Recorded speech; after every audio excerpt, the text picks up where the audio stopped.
வெற்றிக்கு சொந்தக்காரன். இது ஒரு உண்மை சம்பவம். முடிந்தால் கண்டுபிடியுங்கள். வெற்றிக்கு சொந்தக்காரன். ஒரு சிறுவன் கண்ணாடியின் முன் நின்று வசனம் பேசி பார்க்கிறான். அவன் பின்னணியில் பழைய சினிமா போஸ்டர்கள் இருக்கின்றன. ஆரம்பத்தில் எல்லோரும் இவரை ஒரு சாதாரண பையனாத்தான் பார்த்தாங்க.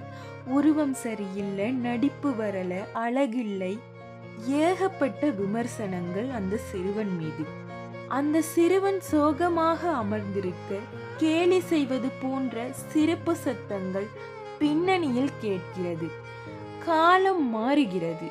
அந்த நபர் விடாமுயற்சியுடன் நடனமாடுகிறார், சண்டை பயிற்சி செய்கிறார், வியர்வை வலிய வலிய அவர் உழைப்பை செலுத்துகிறார்.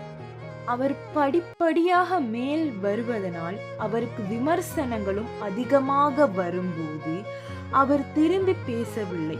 அவரோடு அமைதியையும் உழைப்பையும் மட்டும்தான் பதிலாக கொடுத்தார். இப்போது அவர் ஒரு பெரிய மேடையில் நிற்கிறார். ஆனால் கீழே ஆயிரக்கணக்கான மக்கள் ஆரவாரமாக அவரை கொண்டாடுகிறார்கள். ஆனால் அவர் இன்னும் அதே எளிமையுடன் இருக்கிறார். இன்னைக்கும் அவர் ஒரு சாம்ராஜ்யத்தையே உருவாக்கிறார். ஆனால் இப்போ வரைக்கும் அவர் சொல்ற ஒரே விஷயம், வாழ்க்கையில் மேலே வரணும்னா உழைக்கணும், மற்றவங்களை நேசிக்கணும், நமது உழைப்பே நமக்கான வெற்றி.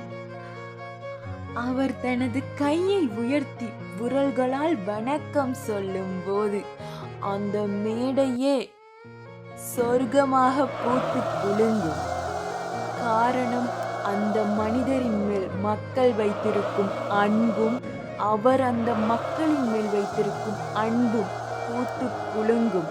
மக்களே, வாழ்க்கைக்கு உழைப்பு மிகவும் முக்கியம். தெரிந்து கொள்ளுங்கள்.